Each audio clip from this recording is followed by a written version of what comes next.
Good morning, everybody, and welcome to day 22 of our community's real estate education. That is, of course, designed to supplement First Tuesday. I'm a little bit worked up today. We heard yesterday that one of our students in our class, unfortunately, lost their life due to COVID, and I'm not going to get more into that other than just to say that it is, of course, extraordinarily tragic and that life is so precious. And we get so caught up in all this stupid stuff. And we forget people lose their lives every single day. You've got today. You've got today. What are you going to do with it? I'm depressed. Good. What are you going to do with it? Oh, David, I've had so much that has happened to me in my life. Good. What are you going to do with it? Oh, man, I'm down and out. I don't have any money right now. Okay, then what a beautiful pivot point. Is your heart still beating in your chest? Are your feet still on this side of the dirt? Good. What are you going to do with it? So I don't have a whole lot of sympathy or compassion in me for the people that get stuck in the superfluous, in the ridiculous, in the mundane. There's a lot of people frustrated with me right now because I have a squad that has started recruiting on my behalf. And I can tell you, getting recruited changed my life. Not once, but multiple times. Having somebody sit down with me and have a conversation with me and say, hey, listen, there's a better way of doing something. Or, hey, you know what? I think that we might be able to collaborate together. And if not, no big deal. No harm, no foul, right? But if there is a way that we could collaborate together, what would that look like? So there's a lot of people that have become very frustrated with me. So what? Good. Good. Be frustrated with me. That's okay. Because in death, there is transformation. Okay? In death of a business, death of an ego, there is transformation. We get gifts. We get an opportunity to understand that we get to live again. Every day we get to live again. What a beautiful opportunity. So if this is our day 22, but if this is your day 1, isn't that all of us? Isn't this all of our day 1? This is it. What are you going to do with it? Here's the information. What are you going to do with it? I remember being extraordinarily depressed, thinking everybody hated me, nobody loved me, I might as well go eat some worms, right? And I got a recruiting phone call. And it was on behalf of somebody else. And it dusted me off. And it helped me to believe in myself again. I can tell you what a huge deal it has been for me. There are people who have never been successfully able to recruit me. Still have taken their phone calls. I've gone to meet with them. I've had conversations. And in everything is an opportunity. In every meeting, you get an opportunity to learn something about yourself, about somebody else, about the world. God, what are we so afraid of? What are we so afraid of, right? And it's because we tuck away death. We tuck away the dying and the hurting. We give up on people the moment that they don't feel like they're giving something to us, that we can't take something from them. I can tell you, give me your outcast. Give me the downtrodden. Give me the people that I feel like they're on the edge of giving up on this career, or on the edge of giving up on another career and starting a new one. Give me those people. I don't need a multi-million-dollar producer. I never did. No one came to my team as a six-figure agent. We figured out something new together. We figured out a new way of doing something together. And I'm grateful for every moment, every transaction or family that we got an opportunity to serve. I'm grateful for every community event that we got an opportunity to throw together.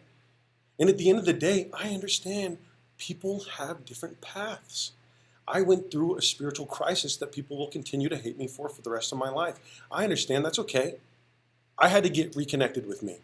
You don't have to understand, right? Sometimes every step that you take outward is worth taking one inward, right? Analyzing, why am I here? Why am I doing the things that I am doing? What is my place in the world? It's nothing new to me to be hated. It's nothing new to me. An undiagnosed autistic kid who switched schools 20-something times and, geez, you think it's something new to me?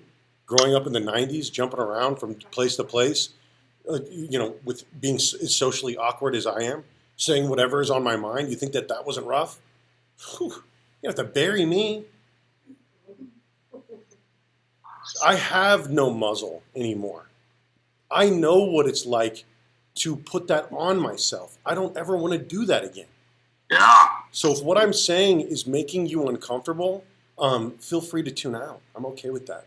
Or feel free to tune in and understand that what I'm doing is I'm holding up a mirror to society right now, and maybe some people don't like the things that they're saying. And that's okay. Or maybe you just really don't like me, and I'm okay with that too. But I love me. And I love every single person who walks into that office. I am not hard to find. I am not hard to find. That door's always open. I'm here 9 to 5, Monday through Friday. I'm in the merchant markets on Sunday. I'm out in the community 90% of the time on my Saturdays. I'm not hard to find. Do you know why? Because I thought about death. And I sat with death. And I sat with all of my demons. And I said, do your best to destroy me. Right? Like that Ray LaMontagne song. Do your best to destroy me.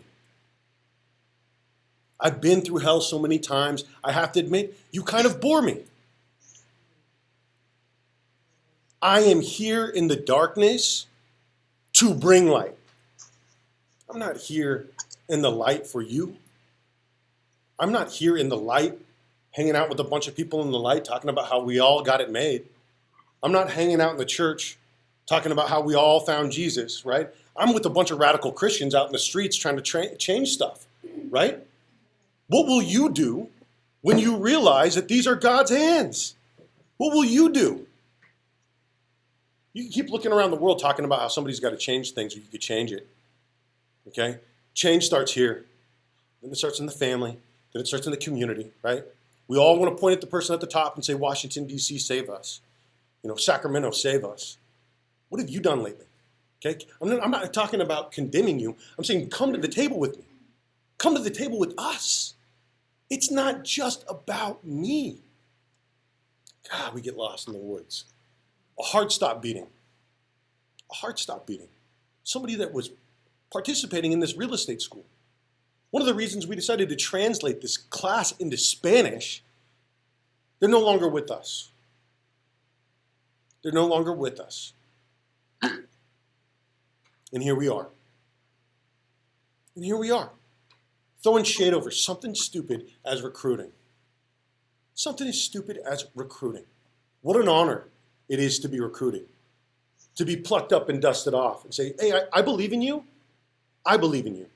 Even if you don't believe in yourself right now.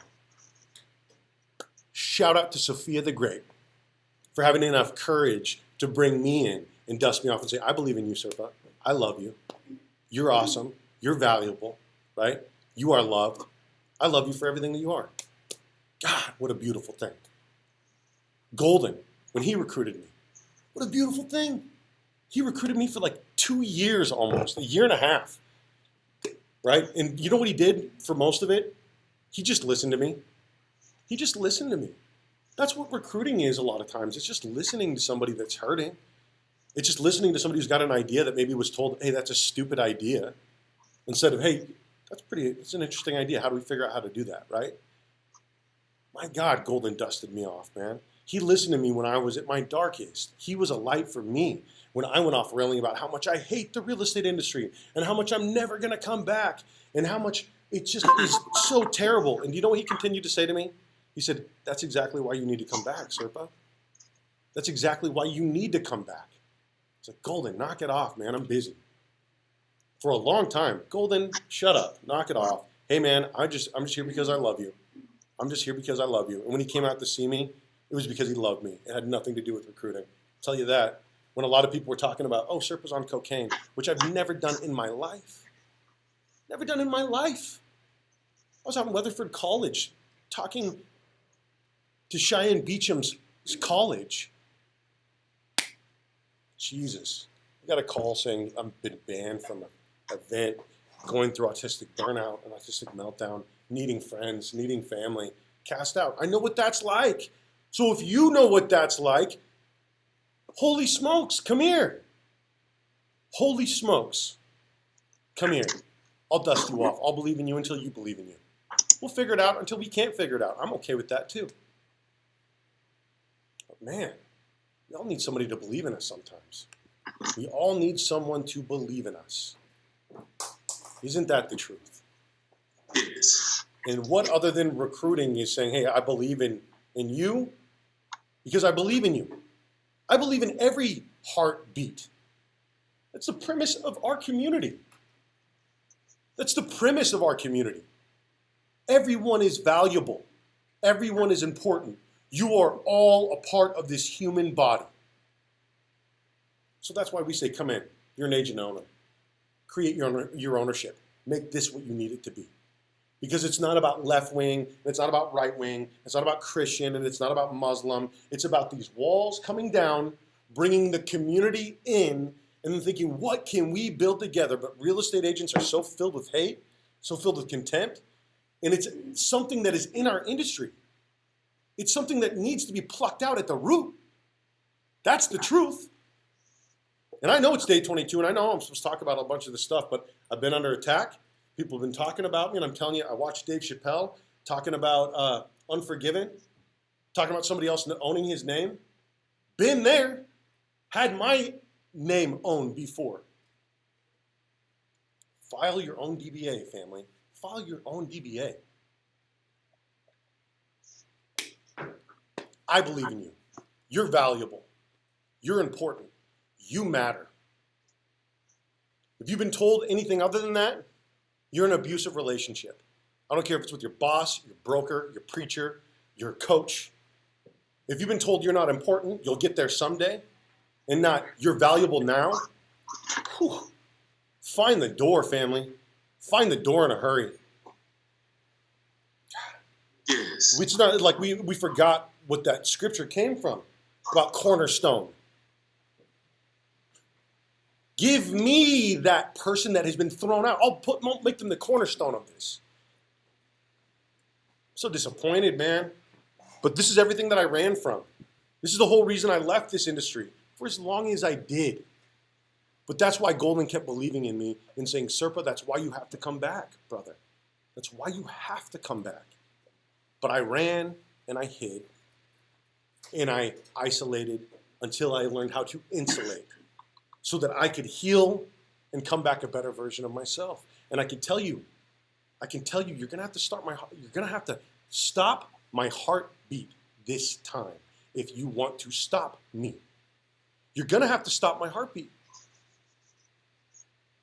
I've sat with death. I've made that my companion. Transformation, change, becoming something new. Embracing a new experience. I went to 8 different brokerages, family.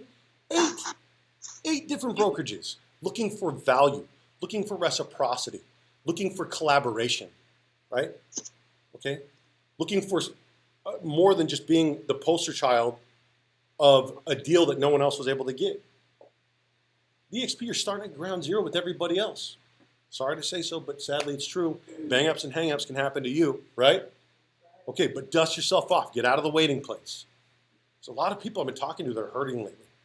A lot of people. It's not just me. And I can tell you, these depressed people, they find me because of the fact that I've been hurt.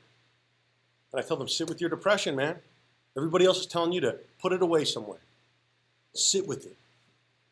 Understand it. Where does it come from? Okay? Emotion puts energy into motion. If you're feeling a certain way, what an opportunity. If you're angry, What an opportunity, right? Why are you angry? And if it's something that simply needs to be released, release it. But if it's something that needs to be acted upon, act upon it. There's such a great gift that comes with isolation, that comes with insulating, that comes with spending time alone. And I can tell you with the year and a half or 2 years or so that I spent burning this down to ashes intentionally, that served a great value to me. I had an opportunity to cut off all of the things that were not serving me and then rebuild myself from the ashes. I can tell you, Jesus went into the wilderness for 40 days and 40 nights, starved himself. The Dharma, anyway, the Buddha, we call him the Buddha, but that's not what his name is. But he starved himself too. He ate one kernel of corn every day, looking to be enlightened, right? And what happens is when you starve the body, when you starve the flesh, when you starve the mind, and you bring it down to exactly where it is, you realize you can't think yourself out of this madness. You can't think yourself out of this madness. It requires action, right? And then you have this great moment that comes to you, right? And it's, I'm enough. I matter now. I'm important, in love, and valuable now because I have a heartbeat. I'm a part of this human body now, okay? Then you have a decision. Do I decide to sit here and meditate on top of this mountain? Do I stay in the desert? Do I continue to starve myself or whatever? Or do I realize after nirvana, the sigh of, I am enough, that enlightenment, comes bodhi or bodhicitta, which is the altruistic service of other sentient beings. Understanding that there are other people that are questing for the same things. There are other people in the darkness, right? What a gift to burn. What a gift to give light. Dr. Viktor Frankl, Holocaust survivor, psychotherapist, author, said what is to give light must endure burning. What is to give light must endure burning. So when you're waiting for the light at the end of the tunnel and you're waiting to get there, understand that you are light. You are giving light. And if you give enough light in this world, in the darkness, to enough people, your light lives on. It lives on in the deeds, in the people, in the eternal repercussions of the good things that you do. Your light has an opportunity to live on. And then people become torchbearers for goodness. When you quote a great man or a great woman, you're a torchbearer. When you're reading literature, when you're listening to a song of somebody that's gone before you, that's light. So breadcrumbs. You've been given these gifts. What are you going to do with them? What are you going to do with your hands, right? So that's the truth. That's what I'm feeling right now.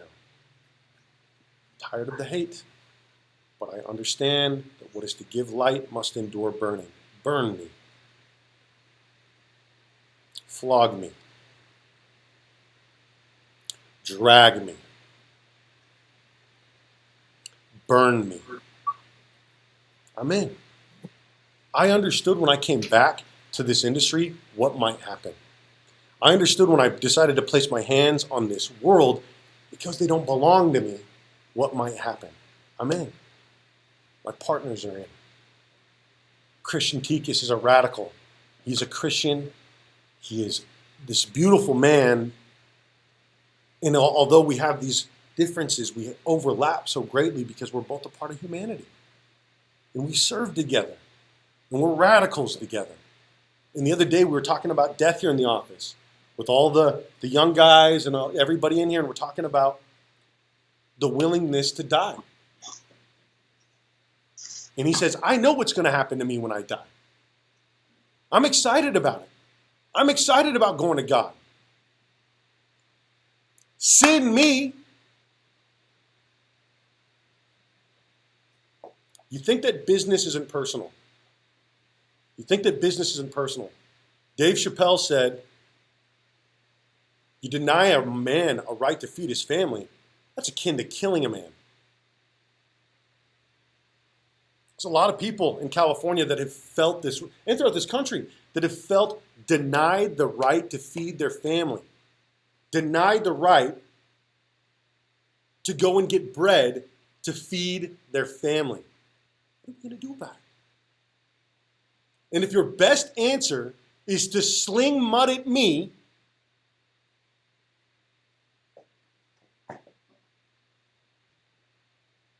here I am. I am not hard to find. My door is right there. But if you want to come with me, come with me. I'm fine with either. I'm fine with either.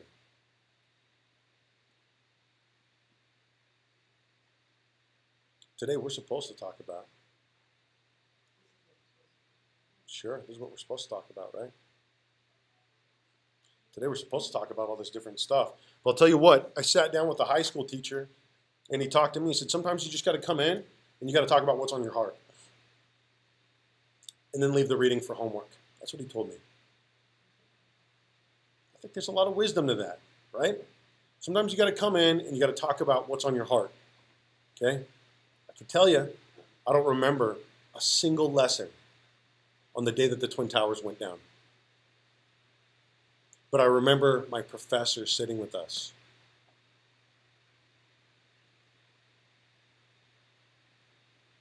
You get an opportunity here to be the adult that you needed. You get an opportunity to be the friend that you needed.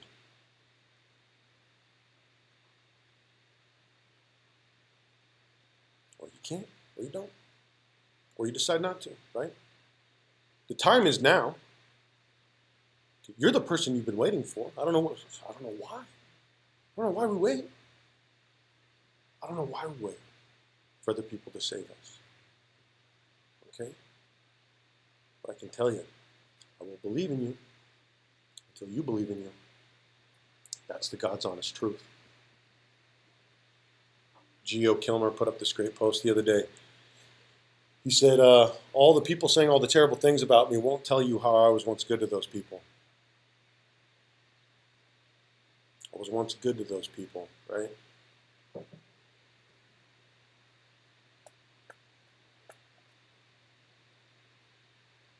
Zen isn't about peace. It's about reality. It's about embracing flow. It's better to be a warrior in a garden than a gardener at war. What you think we're wearing black for, right? We're ready. We're ready for that war. We're ready. Okay? I didn't come here to give up on people. I didn't come here to leave a man behind or a woman behind. I came here for everybody, like I said last time. I came here for everybody.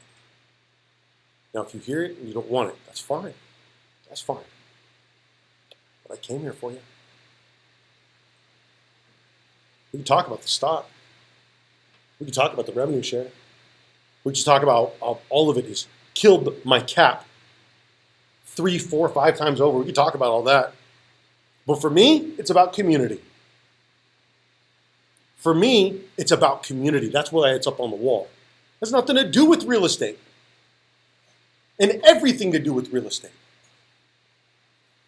Man, I watched Dave Chappelle. What a lot of wisdom that I got an opportunity to soak in this morning. What a lot of wisdom. Strongly suggest you watch it. It's called Unforgiven. When he talked about somebody else buying his joke, and then him saying no, and then him grabbing him and saying, well, just take it. Wow.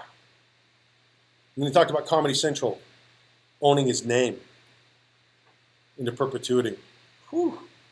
Been there. Somebody owned my name before. I know what that's like. Apologies have been made, private, quietly. But I've been dragged before. And you know what happened when I got dragged last time? I left. Chappelle left. He left for 12 years. Respect. And when he came back, the people accepted him. They put him right back up on top. That's where his power came from. I'm always out here with the people, man. I'm not hard to find. The biggest problem with real estate agents is that we hang out with too many other real estate agents. That's the truth. We sit in too small rooms far too often, sniffing each other's farts and telling each other how great they smell. That's not the way. That's not the way. This valley is far too small. This world is far too big, right? This valley is far too small, right? Hey, listen. It is personal, okay? It is personal.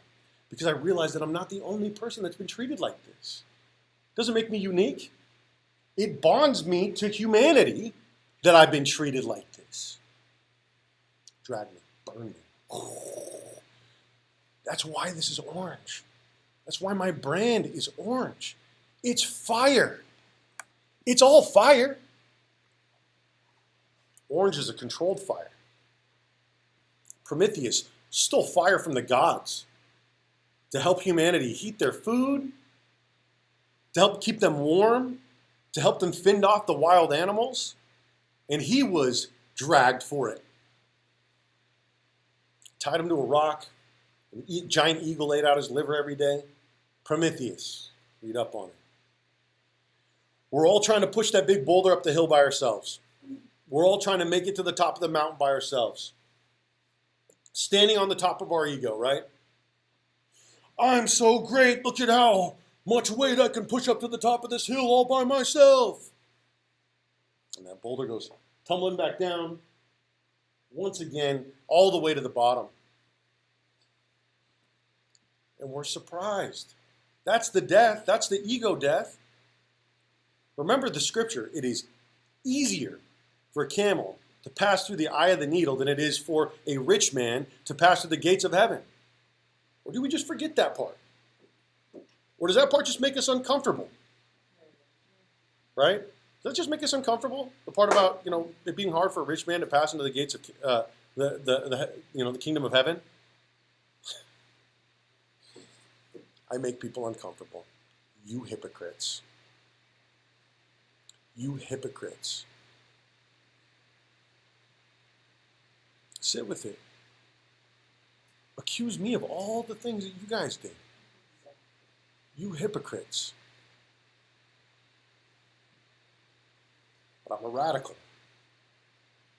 And it's about more than real estate. It's about community. I'm not going to go out in the woods. I'm right here. I'm already in the woods. You're up there in the wineries, having your secret meetings. You're up there in the golf courses. I'm right here. Guys, listen. I just love everybody. But what keeps happening is people keep slinging arrows at me. I don't want to have any more arrows shot at me. I'm not a target, family. I'm not a target. Never been a target. They didn't make me a bullet sponge for the Marine Corps. They made me a machine gunner. I didn't go into the freaking Marine Corps and learn to become violent. I was already violent. Don't assume I'm peaceful because I forgot how to be violent. I sat out there and I taught classes on comparing war to real estate, on how a company structure for a company is a company structure in the Marines. That's Bravo Company. That's 1st Battalion, 1st Marines. I'm looking at this. I'm reading the Millionaire Real Estate Agent, much better book, MREA, hanging out with Gary Keller in my mind, picking his brain, soaking in his greatness.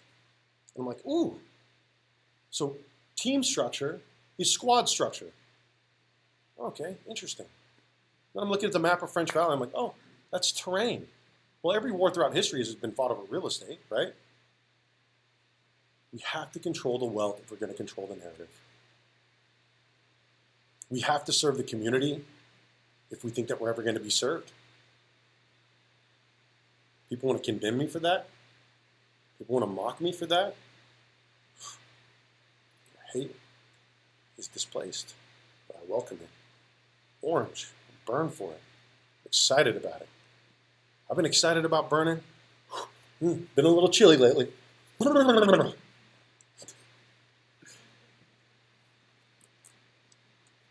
a little chilly lately. Not as chilly as Texas. Anyway, property management is important. Blah, blah, blah, blah, blah. The rental market is important. Okay, nobody wants to hear about it. Nobody in the Zoom wants to hear about it. All right. We're going to call it right there. You see, that's 30 minutes of class. And what's that? A little bit of real world class. I'm here. I'm not hiding. I want to be helpful. I've always wanted to collaborate. It was never a buzzword for me.